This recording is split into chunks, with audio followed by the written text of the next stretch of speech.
Hello friends, this is Saraswati. Welcome back to my channel your Saraswati. ఈనాటి వీడియోలో పిఏజే గారి సంజ్ఞానాత్మక వికాసంలో ఉన్నటువంటి 4 స్టేజెస్ గురించి ఇన్ డీటెయిల్గా తెలుసుకుందాం. అంతకన్నా ముందు నా వీడియో మీరు ఫస్ట్ టైం చూస్తున్నట్లయితే ప్లీజ్ లైక్ చేయండి, షేర్ చేయండి, సబ్స్క్రైబ్ చేయండి. ఆల్రెడీ నా వీడియోస్ని చూస్తూ ఆదరిస్తున్న వాళ్ళందరికీ నా స్పెషల్ థ్యాంక్స్. ఇక without any further delay let's dive in to our session. పియాజే సంజ్ఞానాత్మక వికాసాన్ని 4 స్టేజెస్లో పియాజే గారు ఎక్స్ప్లెయిన్ చేశారు. అది కూడా తన సంతానం పైనే, తన 3 పిల్లల పైనే పరిశీలనలు జరిపి తన ఈ కాగ్నిటివ్ డెవలప్మెంట్ని 4 స్టేజెస్గా డివైడ్ చేసి మనకు తన థియరీలో సంజ్ఞానాత్మక వికాసంలో అందించడం జరిగింది.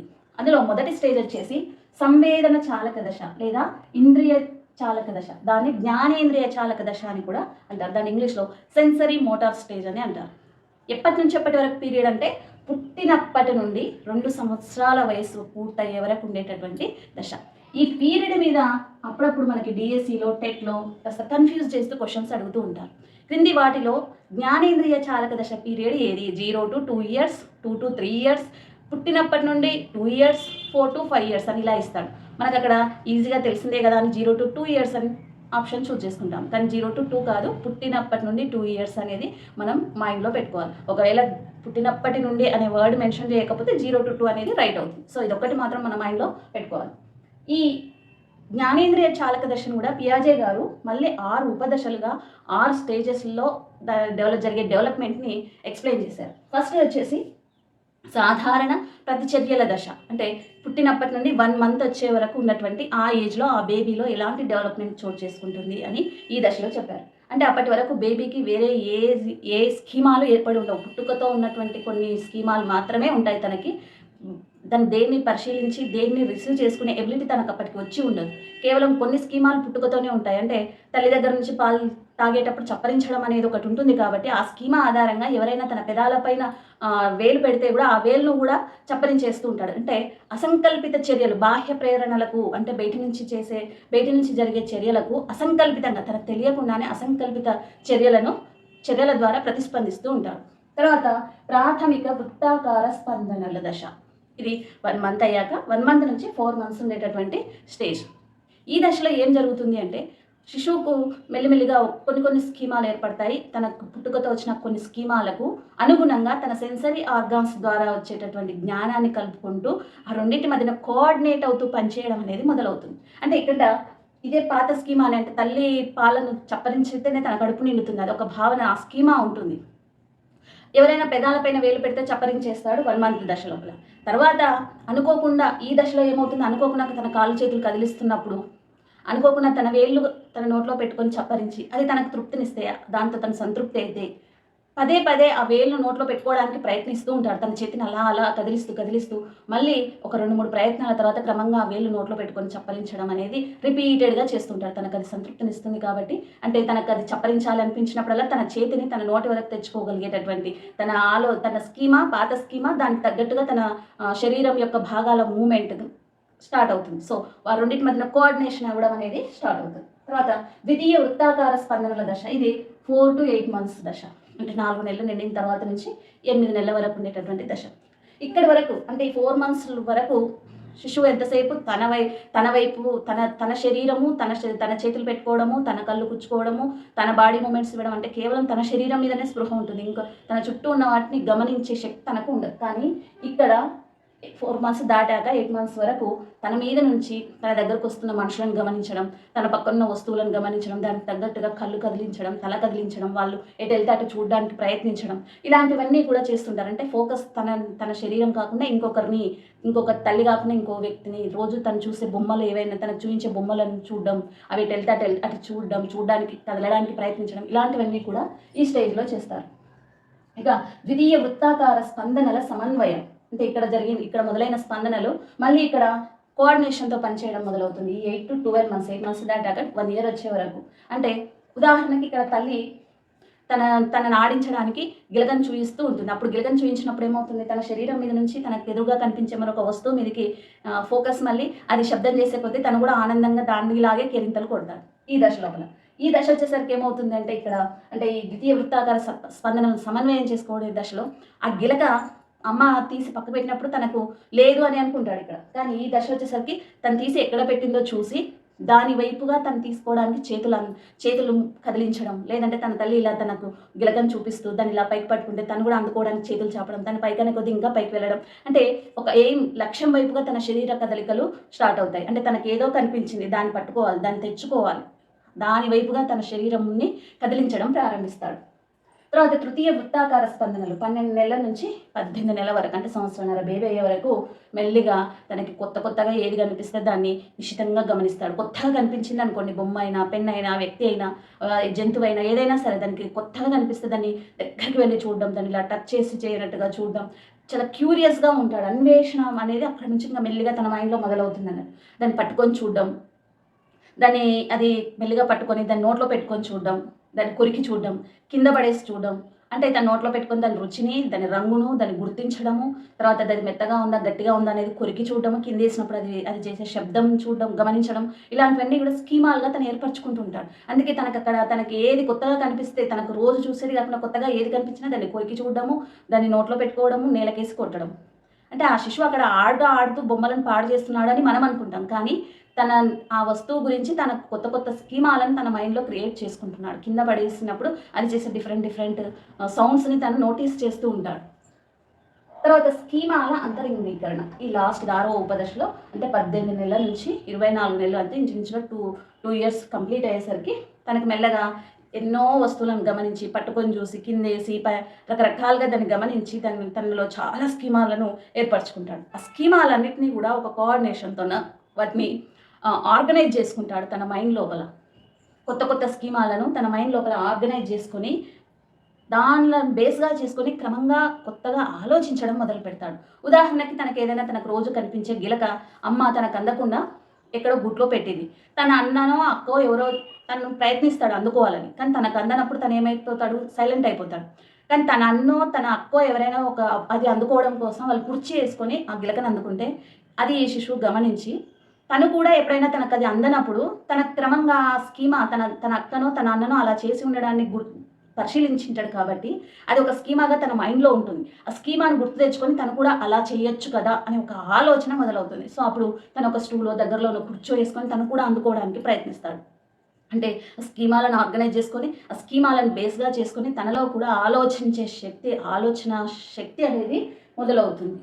2వ దశ పూర్వ ప్రచాలక దశ, ప్రీ ఆపరేషనల్ స్టేజ్.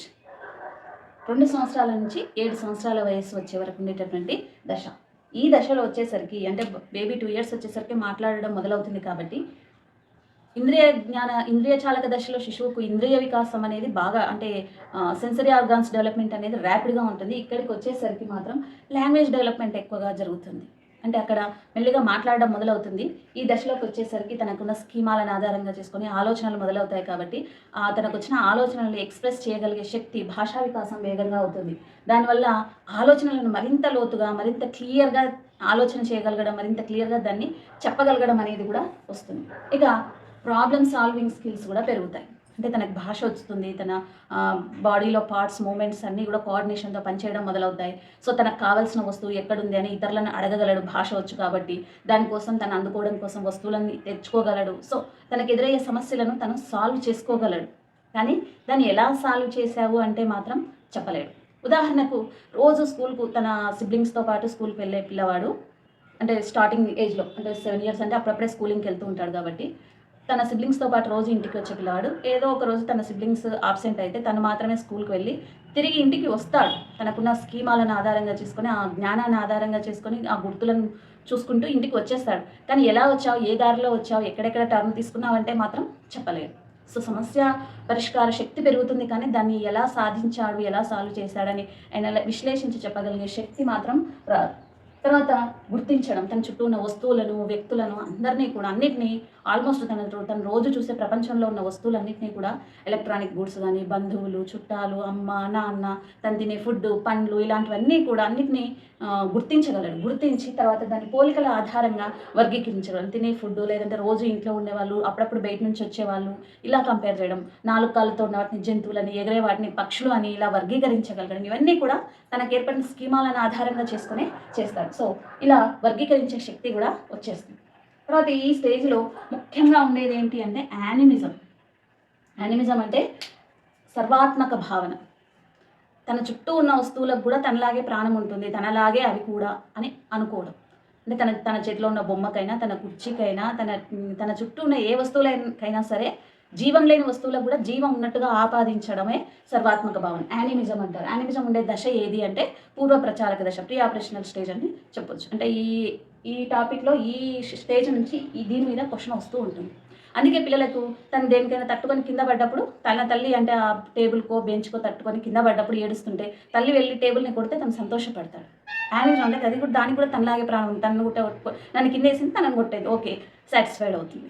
అలాగే తన చేతిలో బొమ్మ ఉంటే కనుక తన తల్లి రోజు ఎలా స్నానం చేస్తుందో, ఎలా తినిపిస్తుందో, ఎలా నిద్రపుచ్చుతుందో, పడుకోబెట్టి దుప్పటి కప్పి, ఇలాంటివన్నీ కూడా తల్లిని చూస్తూ అవన్నీ తనకు తల్లి ఎలా చేస్తుందనేది పరిశీలించి అనుకరిస్తాడు. అవన్నీ కూడా తన దగ్గర ఉన్నటువంటి ఆ బొమ్మ కూడా సేమ్ ఆ బొమ్మను కూడా తనలాగే ఊహించుకొని దానికి కూడా జీవం ఉన్నట్టుగా దానికి స్నానం చేయించడం, దానికి బట్టలు వేయడం, దానికి కూడా తినిపియడం. తినట్లేదు అని, ఆ బొమ్మ తినట్లేదు అని మమ్మీకి కంప్లైంట్ చేయడం కూడా చేస్తారు పిల్లలు. అంటే దానికి కూడా ప్రాణం ఉంది, నేను తింటున్నా కదా, మరి బొమ్మ ఎందుకు తింటలేదు, తినాలి. బొమ్మకు తినిపించడము, దాన్ని నిద్రపుచ్చడం, సేమ్ తన తల్లి ఎలా చేస్తుందో బొమ్మకు కూడా అలాగే చేస్తూ ఉంటారు. అంటే యానిమిజం తన చుట్టూ ఉన్నటువంటి వస్తువులకు కూడా తనలాగే ప్రాణం ఉంటుంది అని భావించి తనతో ఎలా ప్రవర్తిస్తున్నాడో వాటితో కూడా అలాగే ప్రవర్తిస్తూ ఉంటాడు. దాన్ని యానిమిజం అంటారు. ఈ దశలో ఎక్కువగా అనుకరణ ఎక్కువగా ఉంటుంది పిల్లల లోపల. ఇంద్రియజాలక దశలో అయితే కనుక సెన్సరీ ఆర్గాన్స్ గ్రోత్ ఉంటుంది. ఇక్కడనేమో అనుకరించడం ఎక్కువగా పెరుగుతూ ఉంటుంది. దానివల్ల ఏమవుతుందంటే ఊహాత్మకమైనటువంటి ఆటలు ఆడడం మొదలు పెడతారు. తల్లి రోజు వంట చేస్తూ ఉంటుంది. సో తన కూతురు ఏం చేస్తుంది, తన దగ్గర ఉన్న చిన్న పావు మూతలో తీసుకొని వాటిని పొయ్యి మీద పెట్టినట్టుగా తన తల్లి ఎలా చేస్తుందో అలాగే చేస్తూ ఉంటుంది. లేదంటే స్కూల్కి వెళ్ళిన పాప టీచర్ బోర్డు పైన చెప్తూ ఉన్నప్పుడు ఇంటికి వచ్చి తలుపు మూసుకొని తలుపునే బోర్డు అనుకొని తన ఎదురుగా పిల్లలు ఉన్నారనుకొని తనే టీచర్ లాగా బోర్డు పైన రాస్తూ యాక్షన్ చేస్తూ ఉంటారు. లేదంటే రోజు తండ్రి బండి పైన వెళ్ళే పిల్లవాడు ఏ స్టూల్ మీదనో కూర్చొని అదే బండి అనుకుని అలాగే శబ్దం చేస్తూ బండి నడుపుతున్నట్టుగా ఫీల్ అవుతాడు. అంటే తన మనసులో ఒక వస్తువును ఊహించుకొని తన చేతిలో ఉన్న దాన్నే ఆ వస్తువుగా భావించి ఆటలాడుతూ ఉంటారు. దాన్నే ఊహాత్మకమైనటువంటి ఆటలు అని అంటారు. అంటే ఎక్కువగా ఏకాంతర క్రీడలు ఆడే దశ కాబట్టి వాళ్ళ చేతిలో సినిమాలో తుపాకీ అంటే గన్తో ఏదైనా ఫైటింగ్ సీన్ చూస్తే వీళ్ళు కూడా చేతిలో ఏదైనా కర్ర పట్టుకొని తుపాకీ కాలుస్తున్నట్టుగా యాక్షన్స్ చేయడం, ఇలాంటివన్నీ కూడా ఊహాత్మకమైనటువంటి ఆటలు ఏకాంతర క్రీడలుగా ఆడుతూ ఉంటారు. తర్వాత సెల్ఫ్ సెంట్రిక్గా ఉంటారు, అహం కేంద్రీకృతంగా ఉంటారు. ప్రతిదీ నాదే, నాకే, తన తప్ప ఇంకోటి అన్నీ తన చుట్టూ తనని కేంద్రీకృతం చేసుకునే ప్రపంచం ఉందన్నట్టుగా భావిస్తూ ఉంటారు. అంటే వాళ్ళకి ఇతరులకు కూడా ఇష్టాలు ఉంటాయి, కోరికలు, వాళ్ళకు కూడా కోపం, ఎమోషన్స్ ఇలాంటివి ఏవి ఉంటాయన్న భావన కూడా తనకు ఉండదు. ఏదైనా తనకి ఏదైనా కనిపిస్తున్నప్పుడు ఏదైనా పండు చాక్లెటో ఉంటే కూడా తను ఒకటి తిని ఇంకోటి చెల్లికి ఉంచు అని అంటే కూడా తెచ్చుకొని తినేస్తారు. అంటే వాళ్ళకి అది తనలాగే తన చెల్లికి కూడా కావాలి కదా అన్న భావన ఉండదు. ఇతరుల ఇష్టాలను పట్టించుకోరు. ఉదాహరణకి తను పడుకుంటే తనతో పాటు తన తల్లి కూడా పడుకునే ఉంటుంది, తను పడుకున్నంతసేపు అని అనుకుంటారు. తను నడుస్తుంటే సూర్యుడు తన వెనకాలే నడిచొస్తున్నాడు, రాత్రిపూట అయితే చంద్రుడు తన వెనకాలే నడిచొస్తున్నాడు అని కూడా వాళ్ళు ఊహించుకుంటూ ఉంటారు. సో అహం కేంద్రీకృతంగా సెల్ఫ్ సెంట్రిక్గా ఉంటారు. తర్వాత బుద్ధి వికాసం జరుగుతూ ఉంటుంది. మెల్లిగా స్కీమాలు ఏర్పడతాయి కదా, చాలా స్కీమాలు ఏర్పడతాయి. వాటి నుంచి జ్ఞానం ఉంటుంది. దాన్ని బేస్గా చేసుకొని ఎన్నో స్కీమాలను కంపేర్ చేసి ఇవి వేరే అని సామాన్యీకరించడం, కంపేర్ చేయడము, డిఫరెంట్గా ఉన్న వాటిని సపరేట్ చేయడము, వర్గీకరించడము, జనరలైజ్ చేయడము. అంటే ఎగిరేవి కాకి ఎగురుతుంది, కొంగ ఎగురుతుంది. సో ఎగిరేవన్నీ కూడా పక్షులే, రెక్కలు ఉన్నవన్నీ ఎగురుతాయి. కుక్కకి 4 కాళ్ళు ఉన్నాయి, పిల్లికి 4 కాళ్ళు ఉన్నాయి. సో 4 కాళ్ళతో నడిచేవన్నీ జంతువులే.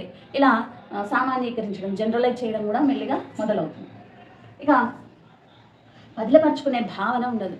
అంటే ఒక వస్తువు యొక్క ఆకారంలో మార్పు చేసినప్పటికీ దాని పరిమాణంలో కానీ దాని లక్షణాలలో కానీ మార్పులు ఉండవు అనే సంగతి తనకు ఆ భావన ఉండదు. ఉదాహరణకి తనకన్నా చిన్నదైన చెల్లికి పండు కట్ చేసిస్తే తనకు కాస్త పెద్ద ముక్కలు, చెల్లి చిన్నది కదా అని చిన్న కట్ చేస్తే నువ్వు చెల్లికి ఎక్కువ ఇచ్చావు, నాకు తక్కువ ఇచ్చావు అని ఏడుస్తూ ఉంటారు పిల్లలు. అప్పుడు తల్లి ఏం చేస్తుంది, తనకిచ్చిన ఆ పండును మళ్ళీ లోపలికి కిచెన్లోకి తీసుకెళ్ళి ఇంకా చిన్న ముక్కలు చేసుకొని చూడు ఇగో నీకు ఎక్కువ ఇచ్చాను అని అంటే తను సాటిస్ఫై అవుతాడు. కానీ తనకి ఇందాక ఇచ్చిన పండే ముక్కలు చేసి తెచ్చింది అమ్మ అన్న భావన ఉండదు. అంటే తన ఆకారం మారేసరికి దాని పరిమాణం కూడా మారింది, నాకు కూడా ఎక్కువ వచ్చాయి అనే సంతోషంలో ఉండిపోతాడు. సో ఆకారం మారినప్పటికీ దాని పరిమాణంలో దాని లక్షణాలలో తేడాలు ఉండవు అనే కాన్సెప్ట్, అనే భావన శిశువులో ఉండదు. నెక్స్ట్ ఇర్రివర్సిబుల్, విపర్యాత్మక భావన అనేది ఉండదు. ఇక్కడ ఏకమితీయ ఆలోచన మాత్రమే ఉంటుంది. అంటే 2 సెకండ్ ఇంకో డైరెక్షన్లో ఆలోచించే శక్తి, డిఫరెంట్గా ఆలోచించే శక్తి లేకపోవడం వల్ల ఇలా ఉంటుందండి. ఉదాహరణకు మీ అన్నకు తమ్ముడు ఉన్నాడా అంటే, నీకు అన్న ఉన్నాడా అంటే ఉన్నాడు అని చెప్తారు. మరి మీ అన్నకు తమ్ముడు ఉన్నాడా అంటే ఆలోచిస్తారు. ఆ అన్నకు తమ్ముడు నేనే కదా నాకు తన అన్న అయినప్పుడు తనకి నేను తమ్మున్నే కదా అనే ఇర్రివర్సబిలిటీ అనేది ఉన్నది, విపర్యాత్మక భావన అనేది ఉన్నది. ఉదాహరణకు స్కూల్లో కూడా 6 ఎంత అంటే 30 అని చెప్తారు, కానీ 30 రావాలంటే దేన్ని గుణించాలి అని అడిగితే మాత్రం ఆన్సర్ ఉండదు. విపర్యాత్మక భావన, విపర్యయంగా ఆలోచించే శక్తి లేకపోవడం వల్ల వాళ్ళ మానసిక వికాసం ఇక్కడి వరకు ఉంటుంది. మూర్త ప్రచాలక దశ, కాంక్రీట్ ఆపరేషనల్ స్టేజ్, వయసు 7 సంవత్సరాల నుంచి 11 ఇయర్స్ వరకు ఉండేటటువంటి పీరియడ్ని మూర్త ప్రచాలక దశ అని అంటారు. ఈ దశకు వచ్చేసరికి పిల్లవాడికి క్రమంగా లాజికల్ థింకింగ్ అనేది మొదలవుతుంది, ఏర్పడుతుంది. ఆ భావన, కాన్సెప్ట్ వచ్చేస్తుంది. అంటే ప్రతిదీ గుర్తించడం, కంపేర్ చేసుకోవడం, తర్వాత అది ఎందుకు జరిగింది, ఎలా జరిగింది, ఇలాంటి వివేచన మొదలవుతుంది. కాబట్టి లాజికల్ థింకింగ్ అనేది స్టార్ట్ అవుతుంది. తర్వాత అలాగే ఆలోచనలన్నింటినీ కూడా ఒక క్రమబద్ధంగా, ఒక ఆర్డర్లో, ఒక సీక్వెన్స్లో పెట్టగలడు, ఒక సీక్వెన్స్లో పెట్టి మాట్లాడగలడు. తన ఆలోచనలన్నింటినీ కూడా ఒక ఆర్డర్లో పెట్టగలిగేటటువంటి శక్తి వస్తుంది. తర్వాత సెల్ఫ్ సెంట్రిక్గా ఉండడం అనేది తగ్గుతుంది. అంతవరకు కూడా అహంకేంద్రీకృతంగా అన్నీ తన కోసమే, తన చుట్టూ జరుగుతున్నాయని, తన వైపు, తన చుట్టూ తనను కేంద్రీకృతంగా చేసుకొని జరుగుతున్నాయి అనే భావన నుంచి బయటకు వస్తాడు. తన ఇష్టాలను, తన ఇంట్రెస్ట్నే కాకుండా ఎదుటి వాళ్ళ ఇష్టాలను కూడా గమనించడం, దానికి అనుగుణంగా నడుచుకోవడం అనే అడ్జస్ట్మెంట్ మొదలవుతుంది. ఎందుకంటే ఈ దశ వచ్చేసరికి పిల్లలు ముఠా క్రీడలకి, అంటే ఇల్లు వదిలి బయట ఏకాంతర క్రీడలు మానేసి క్రమంగా సామూహిక ఆటల వైపుగా, ముఠా క్రీడలలో ఆటలు ఆడడానికి ఆసక్తి కనబరుస్తారు. సో ఆ గ్రూప్లలో కలవాలి అంటే వాళ్ళకు నచ్చినవి, తనకు నచ్చినవి, ఒకరు ఇష్టాలను ఒకరు గమనించుకొని ఇచ్చిపుచ్చుకునే ధోరణిలో ఉండాలి అనే భావన మెల్లిగా వస్తుంది. సో అక్కడి నుంచి సెల్ఫ్ సెంట్రిక్గా ఉండడం అనేది తగ్గుతుంది. ఇక తర్వాత ఆగమన పద్ధతిలో వివేచన చేయడం మొదలు పెడతాడు. అంటే కుక్కకు 4 కాళ్ళు ఉన్నాయి, పిల్లికి 4 కాళ్ళు ఉన్నాయి, ఆవుకు 4 కాళ్ళు ఉన్నాయి. సో 4 కాళ్ళతో నడిచే వాటన్నిటిని జంతువులు అంటారు. పక్షికి రెక్కలు ఉన్నాయి, పావురానికి రెక్కలు ఉన్నాయి, ఎగురుతున్నాయి. కాకికి రెక్కలు ఉన్నాయి, ఎగురుతున్నాయి. సో రెక్కలున్నవన్నీ కూడా ఎగరగలవు అనే ఒక ఆగమనాత్మక పద్ధతి, తన పరిసరాలలో చూసిన వాటన్నిటిని ఆ స్కీమాల ఆధారంగా తను ఒక జనరలైజేషన్కి వచ్చేస్తాడు. సో అది ఆగమన పద్ధతిలో ఉన్నటువంటి ఆలోచన అనేది మొదలవుతుంది. తర్వాత ఇక్కడ కంటికి కనిపించే భావనలను అర్థం చేసుకోగలడు. అందుకే దీన్ని కాంక్రీట్ ఆపరేషనల్ స్టేజ్ అని అన్నాడు. అంటే కొన్ని పదాలు ఉంటాయి, కాలం, దూరం, ఎత్తు, ఇలాంటివన్నీ కూడా కంటికి కనిపిస్తే కనుక అది చాలా ఎత్తులో ఉంది, అది లోతులో ఉంది, అది కిందికి ఉంది, లేదంటే చాలా దూరంగా ఉన్నాడు, దగ్గరగా ఉన్నాడని తనకు కంటికి కనిపించే వస్తువుల గురించి ఇలాంటి భావనలను తను అర్థం చేసుకోగలడు. అవి కంటికి కనిపించకపోతే మాత్రం దాన్ని ఊహించుకొని మాత్రం అర్థం చేసుకోలేడు. ఇక ఫోకస్గా, అంటే ఇక్కడ భావనలను పదిలం చేసుకునే శక్తి కూడా వస్తుంది. ఇందాక పండును చిన్న చిన్న ముక్కలు కట్ చేస్తే తనకి ఎక్కువ వచ్చినట్లుగా ఫీల్ అవుతాడు. కానీ ఈ దశకు వచ్చేసరికి అదే సేమ్ మళ్ళీ తల్లి అదే టెక్నిక్ ఫాలో అవుతాను. లేదు, నువ్వు ఇందాకటి పండే నువ్వు మళ్ళీ చిన్న చిన్నగా చేసుకొని తెచ్చినావు, లేదు నాకు ఇంకా ఎక్కువ కావాలి, నాకు చెల్లి కన్నా ఎక్కువ కావాలి అని మారం చేస్తాడు. అంటే అప్పటికి తనకు ఆ భావన ఉండదు. అంటే ఆ పండునే ముక్కలు చేస్తే అవి ఎక్కువగా కనిపించాయి అనేది అప్పటికి తెలియదు. కానీ ఈ వయసులో ఇక్కడికి వచ్చేసరికి క్రమంగా ఆ భావన వచ్చేసిన ప్రిజర్వేషన్ శక్తి అనేది తనకు వస్తుంది. సో ప్రిజర్వేటివ్గా ఉండడం మొదలవుతుంది. సో భావనలు తనకి ఆ కాన్సెప్ట్ ఆకారం మార్చినంత మాత్రం, ఆకారం మారినప్పటికీ దాని పరిమాణంలో కానీ దాని లక్షణాల్లో కానీ మార్పులు ఉండవు. ఇందాక మమ్మీ ఇచ్చిన పండే ఇప్పుడు మళ్ళీ కట్ చేసుకొచ్చి ఇచ్చింది, అంతే తప్ప నాకు ఎక్కువ ఇవ్వలేదు అనే భావన తనకి తెలిసిపోతుంది. ఇంకా అదేవిధంగా ఇర్రివర్సిబిలిటీ కూడా వస్తుంది. అక్కడ పూర్వ ప్రచాలక దశలో నీకు అన్న ఉన్నాడా అంటే ఉన్నాడు, మరి మీ అన్నకు తమ్ముడు ఉన్నాడా అంటే చెప్పలేని బాలుడు చైల్డ్. ఇక్కడ ఈ దశకు వచ్చేసరికి తనకు అన్న ఉన్నాడు, తన అన్నకి తమ్ముడిని నేనే అనే ఒక భావన మాత్రం వచ్చేస్తుంది. సో ఇర్రివర్సిబిలిటీ వస్తుంది. అదే స్కూల్లో అయితే 5 6ల 30 అని చెప్పే పిల్లవాడు 30 రావాలంటే దేన్ని మల్టిప్లై చేయాలి అంటే కూడా చెప్పగలిగేటటువంటి శక్తి వస్తుంది. 6 5ను గుణిస్తే 30 వస్తుంది అని చెప్పగలిగే శక్తి వస్తుంది. ఎందుకంటే 11 ఏళ్ళు వచ్చే వరకు ఈ ఇర్రివర్సిబిలిటీ థాట్ అనేది వాళ్ళకి క్లియర్గా వచ్చేస్తుంది. అమూర్త ప్రచాలక దశ, ఫార్మల్ ఆపరేషనల్ స్టేజ్ పీరియడ్ వచ్చేసి 11 నుంచి 15 సంవత్సరాల పైన. ఇంకా ఆ పైన మొదలు మాత్రం 15 ఇయర్స్, ఇంకా 15 ఇయర్స్ నుంచి 11 ఇయర్స్ నుంచి 15 ఇయర్స్ పైన ఉండేటటువంటి పీరియడ్ను మొత్తం అమూర్త ప్రచాలక దశ, ఫార్మల్ ఆపరేషనల్ స్టేజ్ అని చెప్పొచ్చు. ఈ దశకు వచ్చేసరికి చైల్డ్లో ఆలోచనల యొక్క షార్ప్నెస్ అనేది పెరుగుతుంది. నిశితంగా గమనిస్తాడు దేన్నైనా సరే, చాలా తీక్షణంగా దాని గురించి ఎక్కువ డీటెయిలింగ్గా లోతుగా ఆలోచించే శక్తి వచ్చేస్తుంది. అంతేకాదు ఆగమన పద్ధతిలో, నిగమన పద్ధతిలో, ఇండక్టివ్ డిడక్టివ్ మెథడ్లో ఆలోచించగలిగే శక్తి కూడా వస్తుంది. ఆవు 4 కాళ్ళతో నడుస్తుంది, పిల్లి 4 కాళ్ళతో నడుస్తుంది, కుక్క 4 కాళ్ళతో నడుస్తుంది. సో జంతువులన్నీ కూడా 4 కాళ్ళతో నడుస్తాయి అనేది ఆగమన పద్ధతిలో ఆలోచన చేసి తన స్కీమాను ఏర్పరచుకుంటాడు. మరి నిగమన పద్ధతిలో స్కూల్లో టీచరు ఏ 2 సంఖ్యలను కూడినా కూడా వచ్చే సంఖ్య ఈ రెండింటికంటే కూడా ఎక్కువ విలువ ఉంటుంది అని చెప్పినప్పుడు తను ఏం చేస్తాడు, 2ను 3ను కూడితే 2, 3, 5. ఓకే, ఈ 5 2 కన్నా 3 కన్నా కూడా పెద్దదే.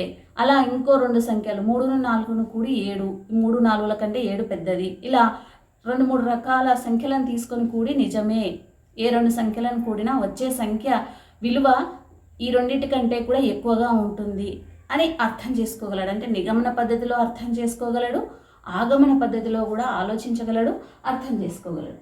ఇక మానసిక వికాసం బాగా డెవలప్ అయిపోతుంది. 11 ఇయర్స్ వచ్చేస్తాయి కాబట్టి ఆల్రెడీ సెన్సరీ ఆర్గాన్స్ డెవలప్ అవుతాయి, లాంగ్వేజ్ వస్తుంది, వాటి మధ్యన కోఆర్డినేషన్ వస్తుంది, చాలా రకాల స్కీమాలు ఏర్పడతాయి కాబట్టి గుర్తిస్తాడు, పోలుస్తాడు, వర్గీకరిస్తాడు, ఎగ్జాంపుల్స్ ఇవ్వగలడు. ఇలా చాలా రకంగాలలో మానసికంగా అన్ని ఏరియాస్ కూడా వికాసం చెంది ఉంటాయి.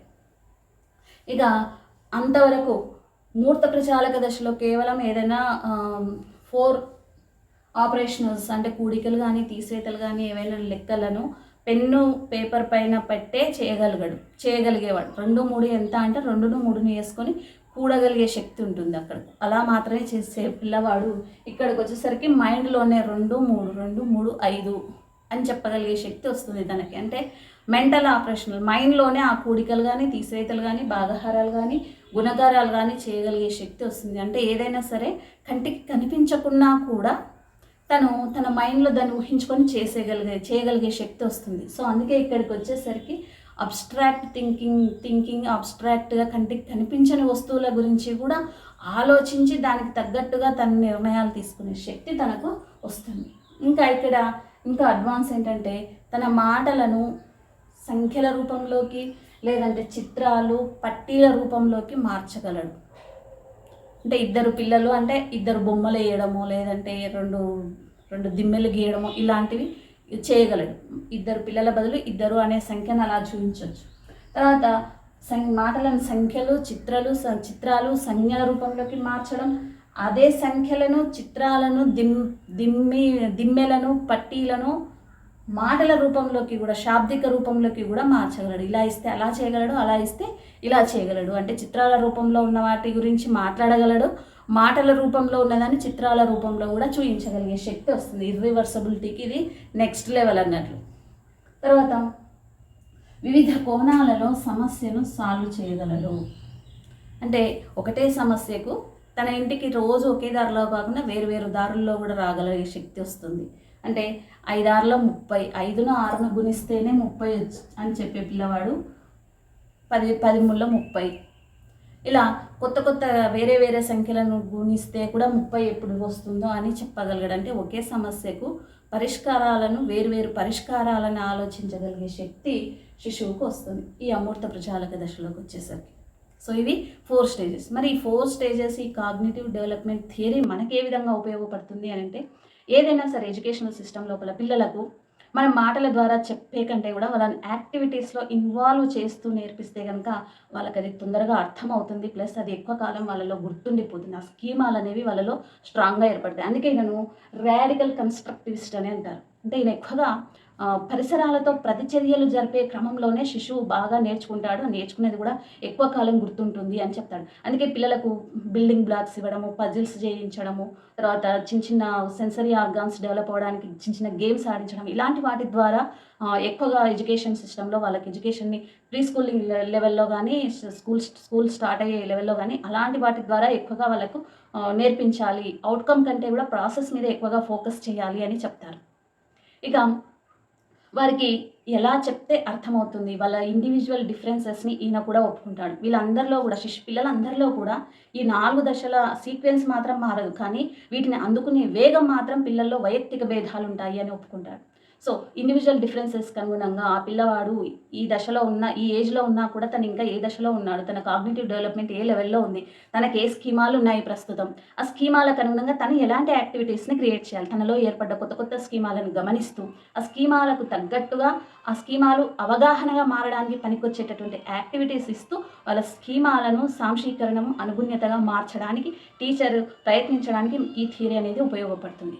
అంతేకాదు పిల్లలను మూల్యాంకనం చేసేటప్పుడు కూడా వాళ్ళని ఎవాల్యుయేషన్ చేసి వాళ్ళ రిజల్ట్ని మనం అనౌన్స్ చేసేటప్పుడు కూడా వాళ్ళ ఏజ్ గ్రూప్ పిల్లలతో కంపేర్ చేసి చూడడం కాకుండా వాళ్ళ గత పర్ఫార్మెన్స్ ఎలా ఉంది, ఇప్పటి పర్ఫార్మెన్స్ ఎలా ఉంది అని వాళ్ళ గతంతో వాళ్ళ ప్రస్తుతంతో మాత్రమే కంపేర్ చేయాలి, కానీ ఇతరులతో కంపేర్ చేయకూడదు. శిశు కేంద్రీకృతంగా విద్యాబోధన ఉండాలి అని ఇలా ఈ సిద్ధాంతం ద్వారా పియాజే గారు ఎడ్యుకేషనల్ ఫీల్డ్ అంటే విద్యారంగంలో ఇలాంటి అప్లికేషన్స్ ఈ రకంగా ఈ థియరీని ఉపయోగిస్తే కనుక శిశువులో మానసిక డెవలప్మెంట్ కోసం టీచర్స్ ప్రయత్నం మంచి సక్సెస్ని అందుకుంటుంది అని టీచర్స్ కూడా సరైన దృక్పథంతో సరైన వేలో స్టూడెంట్స్లో కాగ్నిటివ్ డెవలప్మెంట్ కోసం ప్రయత్నించడానికి ఈజీ అవుతుందని ఈ సిద్ధాంతం ద్వారా తెలపడం జరిగింది. ఇది ఈనాటి వీడియో. ఈ వీడియో కనుక మీకు నచ్చితే లైక్ చేయండి, షేర్ చేయండి, సబ్స్క్రైబ్ చేయండి. Thank you.